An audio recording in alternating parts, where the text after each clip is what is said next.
La Cruz del Diablo. Esta leyenda cuenta sobre un hombre llamado Manuel Videla. Este era un guitarrista.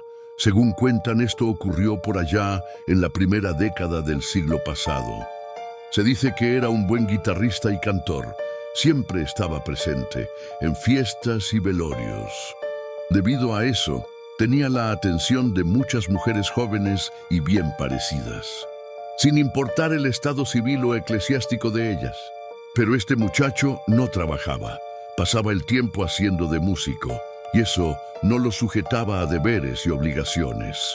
Con respecto a sujetos que por la derecha o la izquierda tuvieran compañía femenina apetitosa, ser buen guitarrista y cantor no inclinaban la balanza a su favor, al ser sopesadas por parte de quienes no eran parrandistas como él, o quienes requerían sus servicios en serenatas y jolgorios. La mala fama que se había creado de él lo ponía de mala manera frente a padres precavidos, madres juiciosas, fieles de la fe cristiana y maridos celosos.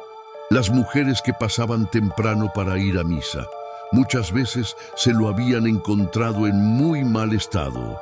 Eso hacía que las buenas mujeres, entre indignadas y temerosas, se persinasen al verlo. Pero él, para poder indignarlas más, rasgaba en su guitarra, que siempre tenía a mano, una canción callejera y acomodaba entre los acordes una que otra copla algo atrevida. Y volviendo a hacerse cruces, la mujer decía: algún día el diablo va a cargar con este. Los días pasaron y por designio del Supremo se cumplió lo dicho por aquella mujer. Llegó la noche en la que aquel guitarrista se encontrara con el hombre de las tinieblas. Fue una noche cuando las horas avanzaban, en esa noche oscura y muy silenciosa, casi como si fuera hecha a propósito para que ocurriera lo siguiente. Cuando el joven caminaba por una de las calles, siempre con su guitarra en mano, llegó hasta la esquina de la plaza principal, a un costado de la catedral.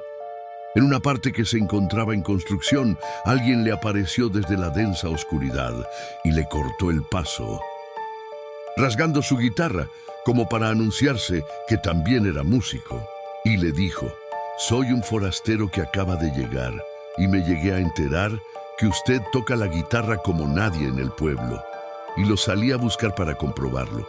Aquello de comprobarlo dio en la vanidad de Manuel, predisponiéndose a enfrentar el desafío. ¿Quiere usted oírme?, dijo Manuel, muy seguro de sí.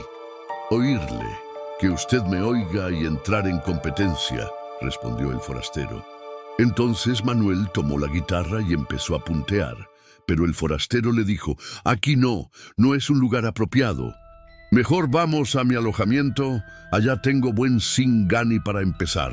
Y tomó a Manuel del brazo y empezó a caminar con él por la diagonal a la plaza.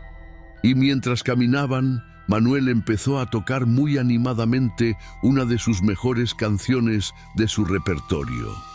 También pidió al desafiante que mostrara su disposición para pulsar el instrumento. Mientras caminaban, Manuel ya empezaba a darse cuenta que su contrincante era un guitarrista experimentado, tan bueno casi como él. Pero al querer observarlo, solo veía una silueta tan negra como la sombra de la noche. Caminaron hasta llegar a donde terminaban las últimas casas de la ciudad. El horizonte despejado brindaba una tenue claridad de luz, la suficiente como para darse cuenta que aquel misterioso guitarrista hacía todo para no dejarse ver la cara. A Manuel en ese momento le llegó una pequeña desconfianza al preguntar al forastero por la casa de alojamiento, pero recibió una respuesta que aumentó su desconfianza aún más, y empezó a sospechar. Aquel forastero solo decía más allá, luego un poquito más allá, pero Manuel, conociendo ya esos lugares antes, ya sabía que más allá solo había barbechos, matorrales y unos cuantos sembradíos, pero ninguna casa.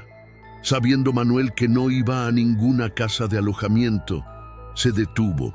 El forastero ya había dejado de teñer las cuerdas de su guitarra y le pedía que tomara de nuevo la suya para proseguir. Manuel obedeció rápidamente, pero se le ocurrió poner en práctica cierta medida, de la que había oído hablar en su niñez a personas piadosas. Tenía los dedos en el brazo de la guitarra y en ella podía ejercitar tal medida sin que el misterioso se diera cuenta. Tocando cada vez mejor, verificó unas pisadas sobre las cuerdas, de modo tal que el dedo índice formó una cruz en uno de los trastes. El forastero que lo había tomado del hombro para hacer que camine a la par de él, al darse cuenta del dedo sobre el traste, lo soltó y dio un paso atrás. Manuel, con su mano derecha, punteaba y rasgaba las cuerdas de su guitarra, arrancando de ellas sonidos vibrantes, pero sin dejar de ser armónicos, mientras que su mano izquierda mantenía firme el dedo índice sobre el traste y los otros dedos jugaban por ahí cerca. El forastero misterioso se fue retirando poco a poco, no sin antes decir reniegos primero. Se fue retrocediendo un paso tras otro hasta perderse entre los árboles de aquel bosque. Fue entonces cuando Manuel se da cuenta que había tenido por desafiante al mismísimo diablo, y que por sus pecados estuvo a punto que el diablo cargara con él y su alma. Sucedió que desde el día siguiente, lo que se dice siempre, arrepentimiento, enmienda y cambio de vida. Y por agradecimiento, gratitud y devoción a quien permitió su salvación, mandó hacer una cruz y la puso en el lugar del feliz percance.